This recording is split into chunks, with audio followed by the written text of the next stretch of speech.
Hey, what's up, guys? Gons here for the Face Like the Sun YouTube channel.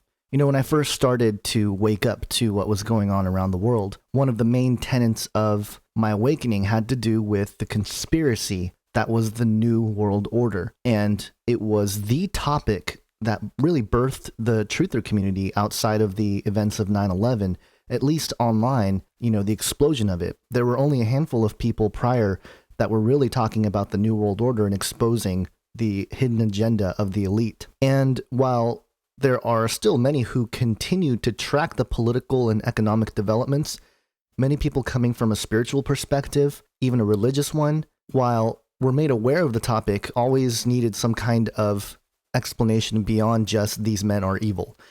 And when I started to discover that a lot of these elite were actively worshiping Satan and believed things that were written down decades ago, some even centuries ago, that were effectively channeled by entities, spiritual entities, everything started to make more sense, especially from where I was looking at things, which was the biblical worldview. But because of the supernatural filter by which we look at the world is so interesting and has so many different facets, I feel like topics such as the Nephilim and more recently the Flat Earth conspiracy has really kept us distracted and largely unaware of the global development headed by organizations like the European Union and especially the UN. Now, on one hand, from a biblical point of view, there's nothing we can do about it in terms of its progress because we know that biblically certain things are supposed to happen where effectively there will be an attempt for a global takeover of some kind. And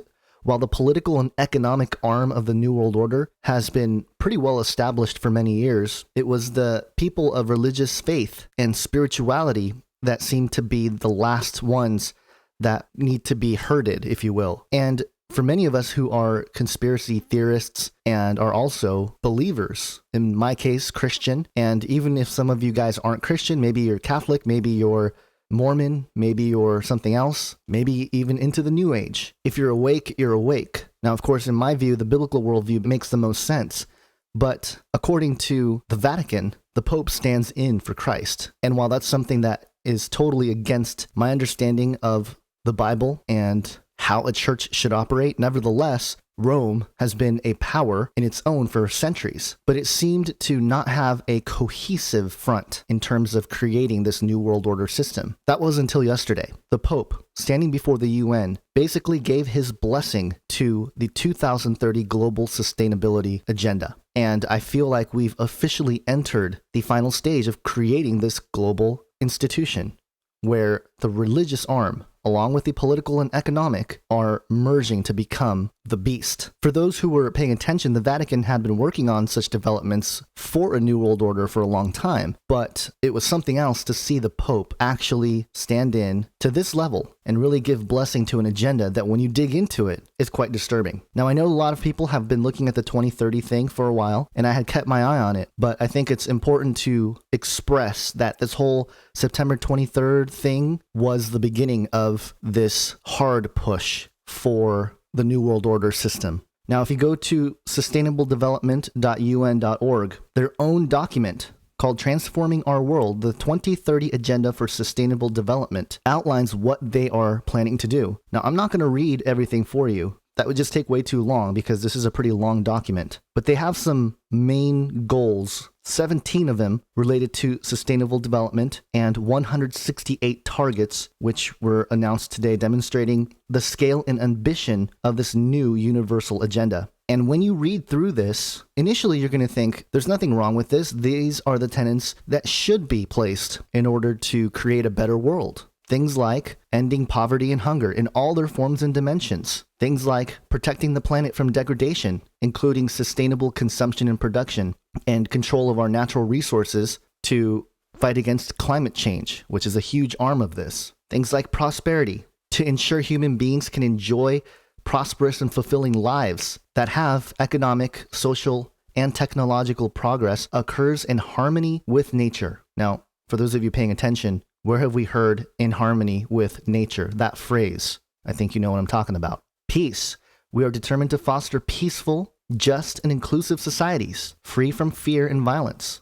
partnership, planning to mobilize the means required to implement this agenda through a revitalized global partnership for sustainable development based on a spirit of strengthened global solidarity, focusing in particular on the needs of the poorest and most vulnerable, and with the participation of all countries, all stakeholders, and all people. You see, they're not really giving us a choice about this. And if you read between the lines, by Obama signing up for this UN Sustainable Development 2030, it is going to cause the UN to be the central government of the world. The Constitution becomes more and more obsolete. And we've seen that pattern for the last several years here, but this is another step. This is another jump. And I think people are going to be surprised at how much things are going to change once this is implemented. Now, this website here that I will link to, and I'm looking at now, has a list of 91 things, including a huge list of goals associated with several tenets of society. And again, please read through it on your own, because you will find many, many things as you read through all of this, things that will concern you, things that will trouble you. And I'm going to point out just a few things here. In their declaration section, one of the things that they mention is number 5, where it says, "This is an agenda of unprecedented scope and significance. It is accepted by all countries and is applicable to all, taking into account different national realities, capacities, and levels of development, and respecting national policies and priorities. These are universal goals and targets which involve the entire world, developed and developing countries alike. They are integrated and indivisible and balance the 3 dimensions of sustainable development." So, again, it sounds really pleasing, doesn't it?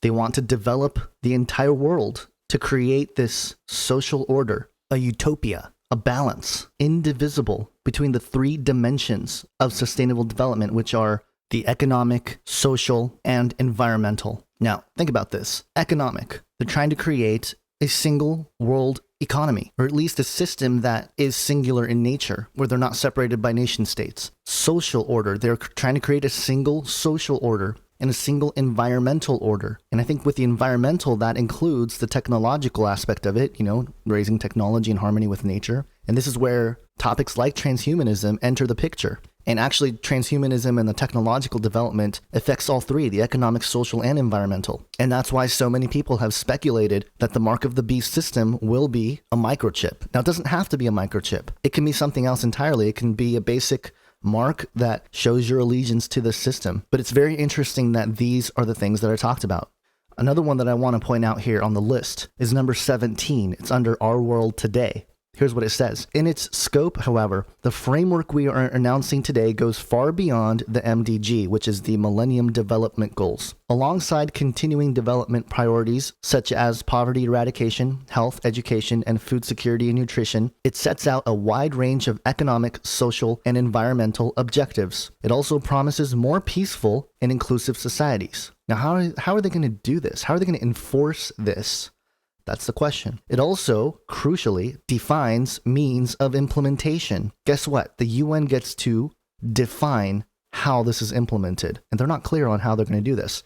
Reflecting the integrated approach that we have decided on, there are deep interconnections and many cross-cutting elements across the new goals and targets. So it's pretty clear here. The elite of the world, through this United Nations 2030 Sustainable Development, are basically declaring themselves the rulers of the planet. I mean, think about that. Now, let me skip back to number 10 in conjunction to this. As one of their shared principles, here's what they say. The new agenda is guided by the purpose and principles of the Charter of the United Nations, including full respect for international law. It is grounded in the Universal Declaration of Human Rights Treaties, the Millennium Declaration, and the 2005 World Summit Outcome Document. It is informed by other instruments such as the Declaration on the Right to Development. So again, this agenda is going to supersede the Constitution, at least here in the United States. And that's been happening for a while again, but this is it. We're going to start seeing the total breakdown, more so, at least in the United States. Every nation that signs up is going to be part of this agenda. And so what happens to those nations that choose not to? That's a question that I have. There's another conference in Paris in December that's going to really look at the climate change thing and the climate agreement. And this will be another thing that these elite are just deciding. And if the United States signs up, too bad, we can rebel, but we're going to be under the United Nations 2030 Global Sustainable Development Plan. This is the New World Order. It's here in more ways than you can imagine. The ending poverty thing is great. On one hand, how can you go against that thought? Of course, we want to end poverty. The church has been going to nations like Africa trying to help with that poverty situation. But I heard somebody recently talk about how they were conversing with a pastor from Africa, and this pastor said, hey, you know what? Forget the food, forget the clothes. Those things are great. We appreciate that. But bring the gospel. He said, my people need the gospel, not food and clothes. Yes, yeah, we need those things too. But more importantly, we need the thing that's going to save our souls. And this is a point that I wanted to make, is that a lot of Christian churches in America, these seeker-friendly types, these, types that say they're missionary, yet, basically what they do is they go into these other nations and they help create a, local church or, local foster home or create some sort of way to get access to clean water. These are all great things. But those churches will hook, line, and sinker follow this agenda. They'll say, oh, yes, the UN will help us, in a greater capacity. And if you look at one of the goals, which is to end poverty in all its forms everywhere, in 1.4, it says that by 2030, ensure that all men and women, in particular the poor and the vulnerable, have equal rights to economic resources, as well as access to basic services, ownership and control over land and other forms of property, inheritance, natural resources, appropriate new technology, and financial services, including microfinance. Now, again, will this really happen? I don't know. And it sounds good. Yeah, we want our own ownership and control over our land and, our own property, and we want our own inheritance and have access to our own natural resources. But what happens if you don't comply with the UN in how to do that, or under what conditions we do that? That's the question. That's the big question here. And what does it mean to create appropriate new technology and financial services? Technology that is controlled by who? For what purpose? All very important questions that I don't think we're going to have much say in, because these elite and these rulers of the UN are going to decide for us. Same thing with ending hunger. They want to 2.A, increase investment, including through enhanced international cooperation in rural infrastructure, agricultural research and extension services, technology development, and plant and livestock gene banks in order to enhance agricultural productive capacity in developing countries, in particular, least developed countries. Again, technology development and plant and livestock gene banks. Very interesting. And then education, inclusive and equitable quality education, and promote lifelong learning opportunities for all. 4B, by 2020, sustainably expand globally the number of scholarships available to developing countries, in particular least developed countries, small island developed states, and African countries, for enrollment in higher education, including vocational training and information and communications technology. Why would they want to push that higher education and focus on information and communication technology? That's interesting. Technical, engineering, and scientific programs in developed countries and other developing countries. So, again, I can go on and on here. There's a lot of things in here that will jump out at you, and at first will sound like, oh, that sounds wonderful, but then you kind of think about it and you go, wait a minute, how are they going to implement this? What sorts of rules and sorts of demand are they going to have? And what happens to those who don't comply? What if they do something that you think is morally misaligned with what you believe? And now that the Pope is behind it, there's a means here to create a one world religious system. And the Pope definitely gave its blessing to this whole agenda. That's why he came. Now, let me make this the last point here under technology. 17.6, enhance north to south, south to south, and triangular regional and international cooperation on and access to science, technology, and innovation, and enhance knowledge sharing on mutually agreed terms, including through improved coordination among existing mechanisms, in particular at the United Nations level, and through a global technology facilitation mechanism. A global technology facilitation mechanism. The United Nations wants to create the virtual panopticon. In essence, they want to control the technology. They want to control the facilitation of that technology and the mechanisms that are involved in it. And how are they going to do this? Through sharing on mutually agreed terms. Mutually between who? Now, in Daniel 7, plenty of Bible prophecy scholars and people that are interested in biblical prophecy have looked at the vision in Daniel 7. The four beasts. And there have been many speculations as to who that is, who these four beasts are. And a lot of people have suggested that they're nations. That's kind of the main tenet here. And it's quite possible that it is the nations. Three nations come together, maybe under some sort of 2030 system or something like it in the future, and they become the final beast kingdom. Or maybe it's describing the three dimensions, the economic, social, and environmental arms of society. And as these sectors of society converge, it becomes the fourth beast. Daniel 7:23, and thus he said, "As for the fourth beast, there shall be a fourth kingdom on earth, which shall be different from all the kingdoms, and it shall devour the whole earth, and trample it down, and break it to pieces." And interestingly enough, in Revelation 13, we see the same beast as the one described in Daniel 7, a beast that rises out of the sea with 10 horns, 7 heads, 10 diadems on its horns, and blasphemous names on its head. A beast that's like a leopard, feet like a bear, mouth like a lion. It's a conglomerate of the three beasts previously described in Daniel 7. And to it the dragon gave his power and his throne and great authority. One of his heads had a mortal wound, and we've talked about this before. And when the religious arm comes in, could this be the other beast rising out of the earth, which had 2 horns like a lamb and spoke like a dragon? A perfect description of the papacy and Rome. It exercises all the authority of the first beast in its presence and makes the earth and its inhabitants worship the first beast whose mortal wound was healed. Now we'll just have to wait and see. Some of the tenets here, performing great signs, even making fire come down from heaven. We certainly haven't seen that. And after the wound of the first beast, the second beast will heal it somehow, perform these miracles, and that's going to cause the creation of the image of the beast, and it will implement the mark of the beast.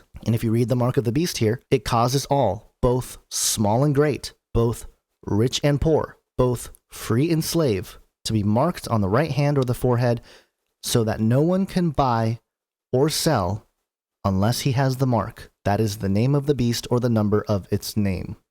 Guys, go read that, and then go read the Sustainable Development Document. And I think you'll see why this is such a huge turning point in our world. These are things that were prophesied, and whether it be the exact fulfillment or just the shadow of the fulfillment, we'll have to look and see. But things are changing, and our lives will change. But there's one thing that won't change, and that's the Word of God. God's kingdom will reign forever and ever. And remember that heaven and earth is going to pass away. All this stuff that's building up, it's going to pass away. But His Word, the Word of God, will not pass away. If you don't know Jesus Christ, you need to turn to Him today.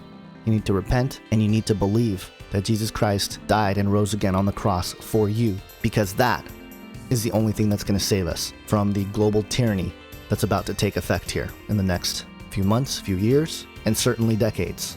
Have an awesome day, guys. God bless.